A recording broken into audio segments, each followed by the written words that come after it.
त्या स्त्रिया तिथे आल्या, आश्रमातली सगळी सेवा केली आणि आश्रमात सगळी सेवा करून परत जात असताना त्यांच्या अंगावरच्या वस्त्राकडे पाहिलं तर एकदम तेजस्वी तेजस्वी सुंदर वस्त्र त्यांची दिसायला लागले. हे पाहिल्याबरोबर पुंडलिकरायाला आश्चर्य वाटलं. पुंडलिकरायाने पुन्हा मुक्काम केला. पहिल्या दिवशी दिसलेलं दुसऱ्या दिवशी दिसतं का बघावं असा विचार केला. दुसऱ्या दिवशी पुन्हा तसंच, तिसऱ्या दिवशी तसंच.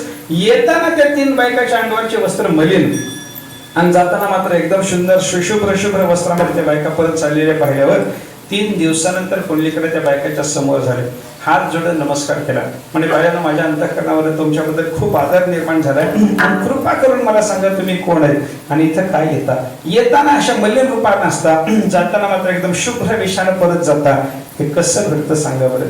पुंडलिकरायला त्याने सांगितलं, आणि खरं सांगू आमचं दर्शन कोणाला होत नाही, पण तुमचं काहीतरी पुण्य आहे त्याच्यामुळे तुम्हाला आमचं दर्शन झालंय. मी गंगा, ही यमुना, ही सरस्वती. आम्ही गंगा यमुना सरस्वती 3 नद्या आहोत. आमच्यामध्ये पापी लोक सगळे स्नान करून पाप सोडून देतात, त्याच्यानं आम्हाला मलिन रूप येतं. आमच्यातलं पाप धुवून टाकायला कुठेतरी साधू जवळ जावं लागतं. हे कुक्कुट स्वामी आश्रमाचे मालक फार मोठे साधू असल्यामुळं आम्ही इथे आश्रमात येतो, इथं झाडलोट करतो, इथं सडा संवर्धन करतो, इथं फुलं तोडून ठेवतो, इथं रांगोळ्या काढतो. ही सगळी सेवा या महात्म्याची करण्याच्या ऐवजी आमचं सगळं पाप गेलं, पुन्हा शुद्ध होऊन आम्ही निघून जातो म्हणे आश्रमातून. येताना मलिन का? लोक पापी लोक आंघोळ करतात म्हणून. जाताना शुद्ध का? महात्म्याच्या सेवेनं आम्हाला शुद्धता येते म्हणून. हे त्या बायाने सांगितल्याबरोबर खूप ते पुंडलिकरायाने त्यांना नमस्कार केला. त्या 3 गंगा यमुना सरस्वती निघून गेल्या. पुंडलिकराय निवांत बसून विचार करायला लागले, गंगा यमुना सरस्वतीला सुद्धा पवित्र करायची ताकद या महात्म्यात कशानं आली? ही ताकद या महात्म्याची कशामुळे आहे? एकदा त्या महात्म्याला विचारलं पाहिजे. त्या महात्म्याने दुपारच्या वेळेला निवांत ते बसलेले पाहून पुंडलिकराय जवळ गेले, कुक्कुट स्वामीला नमस्कार केला. म्हणे, महाराज तुमचा आश्रम आहे, या आश्रमात 2-3 दिवस मी राहिलो. गंगा यमुना सरस्वती तुमच्या आश्रमातील सेवा करून शुद्ध होऊन जातात. तेव्हा गंगा यमुना सरस्वतीला पवित्र करण्याकरता तुम्ही काय करता सांगा बरं. तुम्ही कोणतं पुण्य करता, कोणती सेवा करता, कोणता यज्ञ करता, कोणतं दान करता, कृपा करून मला सांगा.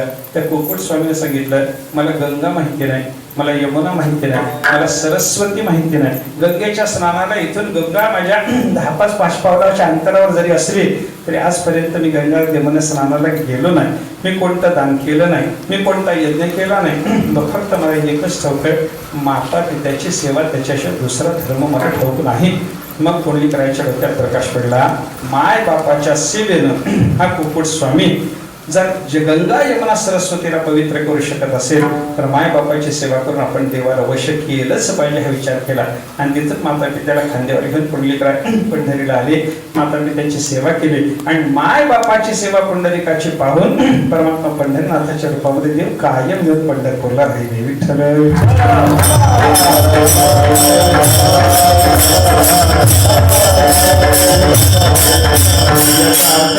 माता पित्याचं फार मोठं महत्व आहे आणि मातेचं महत्व तरी जास्तच आहे, हे लक्षात घ्या. आणि तुकाराम महाराजांनी या अभंग चिंतन केले, त्याच्याकडे आपल्याला वळायचंय.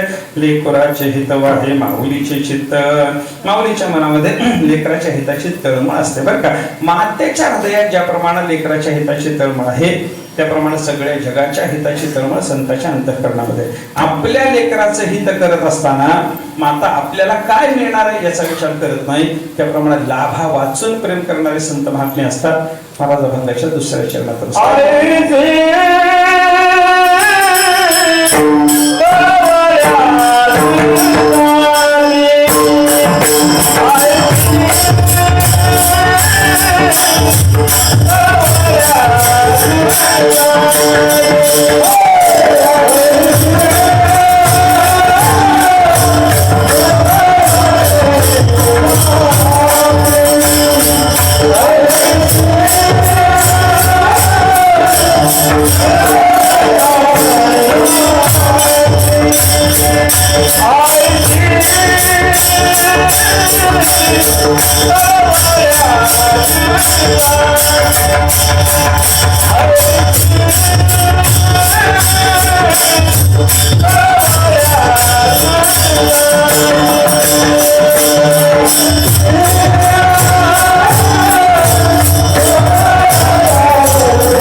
संतांची जात असे आईसारखी कळवळ्याची आणि कोणत्याही लाभाचा विचार न करता सगळ्या जगावर प्रेम करणारी प्रीती करणारी अशी संतांची जात आहे.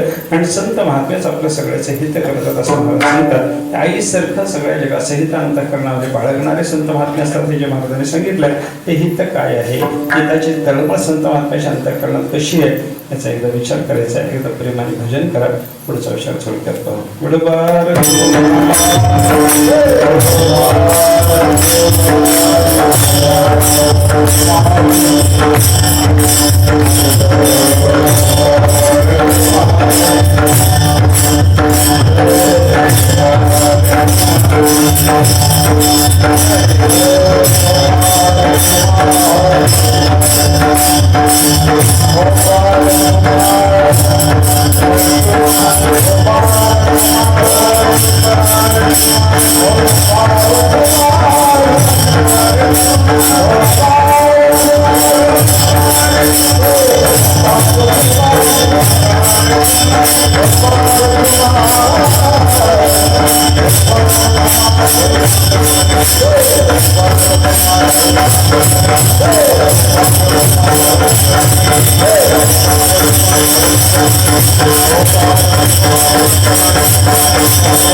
Oh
आईसी कळवळ्याचे जाते तरी लाभाविना प्रति संत शिरोमणी जगद्गुरु तुकाराम महाराज या वेळेतून संत महात्म्यावर आपल्या हिताचा भार आपण सोपवला पाहिजे हे शिकवण्याकरता माता ज्याप्रमाणे आपल्या लेकराच्या हिताचा भार स्वतःकडे घेते त्याप्रमाणे संत महात्मे सुद्धा आपल्या हिताचा भार जगाच्या हिताचा भार स्वतःच्या डोक्यावर घ्यायला तयार आहेत. म्हणून तसं माणसाने केलं पाहिजे. लेकराचे हित तुकाराम महाराज या ठिकाणी बोलतात. आता लेकराचं हित खरं म्हणजे मातेला कळतं का याचा विचार जर केला तर हित नाही ठावे जननी जनका लाविला लौकिकाचार ही व्यवहारामध्ये आईला हित कळत असेल व्यवहाराच्या दृष्टीने कळत असेल पण खरं हित माता पित्याला कळत नाही असं संत महात्म्यांचं म्हणणं आहे. आपल्या हिताची तळमळ बाळगणारी आपलं हित करून देणारी आपलं हित वाहणारी अशी माता कोणती असेल तर ती संसारातली माता नसून संत महात्मा रूपी माता आहे. साधू संत मायबाप तेच आपले तुम्ही संत मायबाप कृपावंत कायमी पतित कीर्तिवाणो असं संतांना सुद्धा माता पिता म्हणलेलं आपल्याला बाहेर सापडतं. साधू संत मायबाप जे का कृपेचे सागर आहे की नाही. अनेक ठिकाणी संतांना माता पिता म्हणलेलं आपल्याला बाहेर सापडतात. ज्ञानोबाचं वर्णन करताना नाथ महाराज म्हणतात की साधकाचा मायबाप बाप माय दर्शने हरिताप साधकाचा मायबाप असं ज्ञानेश्वर महाराजांचं वर्णन आहे. आता ज्ञानोबा साधकाचे माता पिता आहेत याचा अर्थ काय झाला माऊली पण खरं जे आहे ते संताच्याकडेच आहे. म्हणून लेकराचं हित वाहणारी माता म्हणलं खरी खरी माता म्हणजे संत महात्मा रूपी माता आहे बरं का. मग त्या संतांना आपलं हित कळतं. खरे हित कशाला म्हणावं तर परमात्म्याची प्राप्ती हेच हित आहे बरं का. आठवे गोपाळ तेची हित तुकाराम मला सांगतात किंवा परमात्म्याचं स्मरण होणं यालाच हित म्हणावं. जगात दुसरं कोणतंही हित असू शकत नाही. विठ्ठल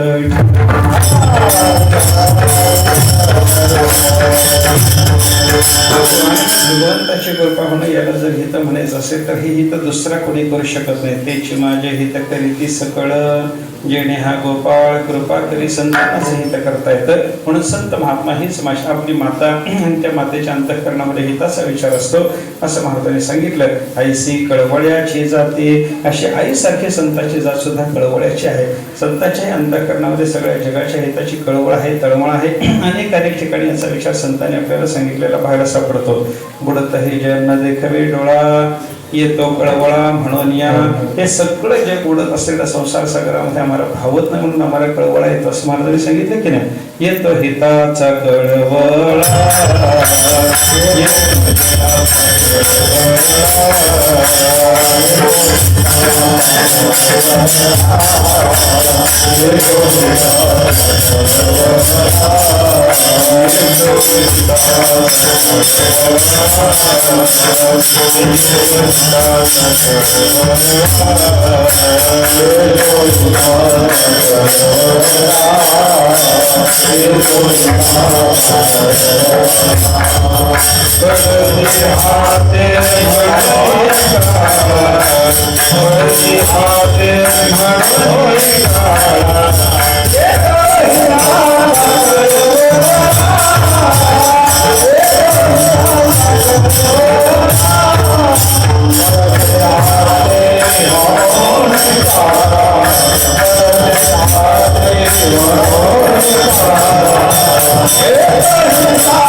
कळवळा पडती हाती म्हणून काळा. हे सगळे जगातले लोक काळाच्या हातात पडायला लागले, संसार चक्रात सापडायला लागले, म्हणून यांच्या हिताचा कळवळा आम्हाला येत असं महाराज म्हणतात.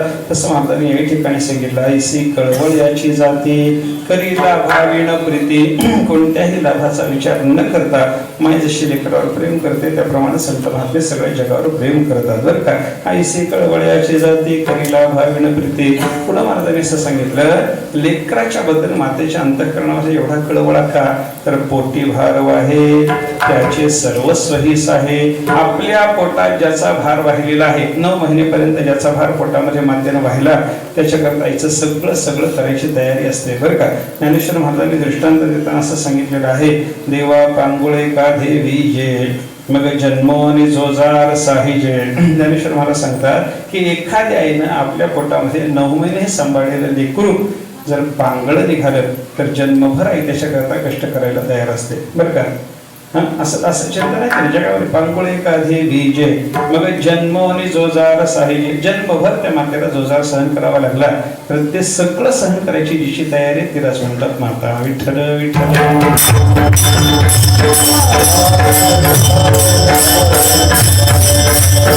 कशाही पद्धतीचा मुलगा झाला तरी मातेला आवडतच असतो असं वर्णन तुकाराम महाराजांनी केलं बरं का. आंधळे पांगळे मुखे अनर्गळ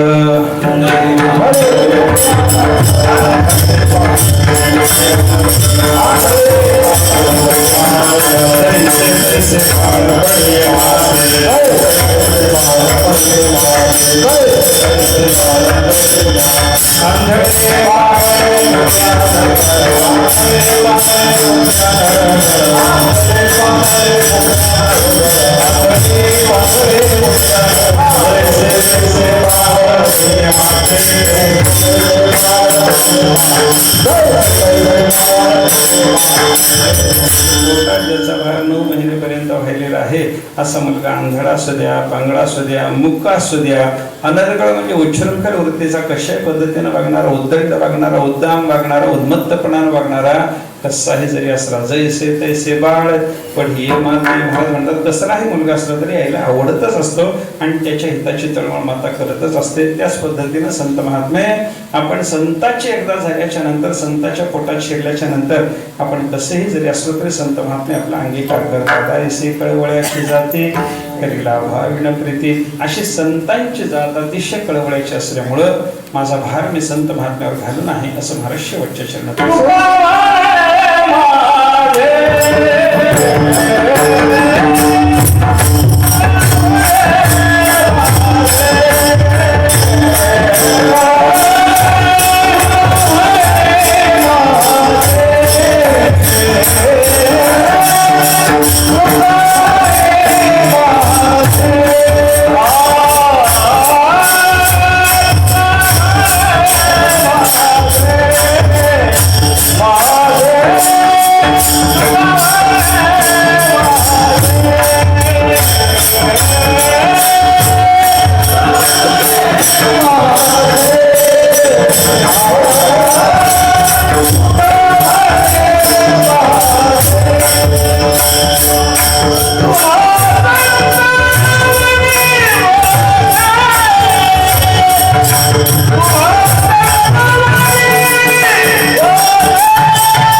तुम्हा संतावरी ओझे. माता जसं लेकराचं ओझं घ्यायला तयार आहे त्याप्रमाणे संत महात्मे जगाचं साधकाचं ओझं घ्यायला तयार असल्यामुळं महाराज म्हणतात माझं संत महात्म्यावर ओझं आहे आणि संतावर ओझं असल्यामुळे संत माझं कल्याण करणारच आहे. भावनेनं ऐसे कळवळ्याची जाती करील अभावीन प्रती ही त्यांच्याविषयी श्रद्धा असल्यामुळं मी संतावर माझा सगळा भार सोपवून आहे असं महाराजांनी अभंगातून एकंदर चिंतन सांगितलेलं आहे. महाराजांचा हा अभंग संतपर आहे. संताचं वर्णन करण्याकरता महाराजांनी जो दृष्टांत दिला तो मातेचा दिला बरं का. आज एका आईच्या पुण्यस्मरणाच्या निमित्तानंच आपली ही सेवा आहे बरं का. आमचे हरिभक्तीपरायण ज्ञानेश्वर मुळे म्हणलं तर आता कोणी त्याला ओळखत नाही म्हणून ज्ञानेश्वर केजरीवाल म्हणावं लागतं बरं. आमच्या परिवारातल्या सगळ्या पोरांनी म्हणून त्याचं नाव केजरीवाल ठेवलं आणि त्याच्यामुळे आता ज्ञानेश्वर केजरीवाल म्हणलं तरच लोकांना कळतं. मुळे नाव लोक विसरूनच गेले त्याचं बरं का. त्याच्या मातेच्या पहिल्या पुण्यस्मरणाच्या निमित्तानं आजची ही सेवा आहे आणि मातेच्या स्मरणार्थ सेवा असल्यामुळं मातेचं स्मरण करणारा असा जगद्गुरु तुकाराम महाराजांचा अभंग आपण सेवेकरता विचारात घेतला. आज झालेली सेवा परमात्मा पंढरीनाथाच्या संत महात्म्यांच्या चरणी समर्पण करू आणि आपण या ठिकाणी थांबू. काही सूचना द्यायच्या माऊलीचं भजन घेतलं. ज्ञानेश्वर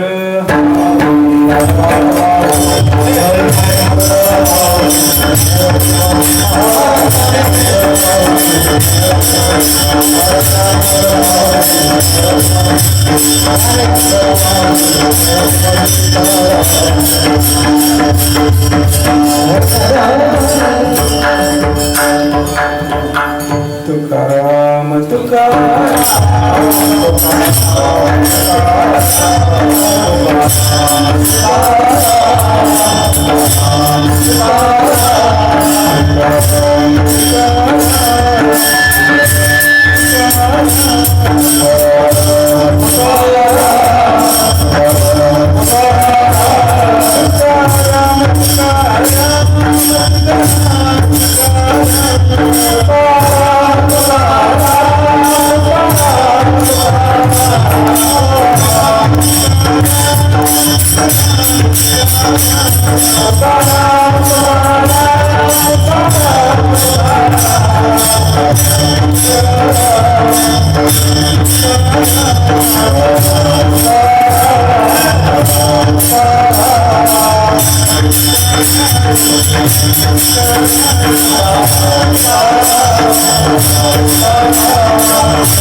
एवढी चालू द्या.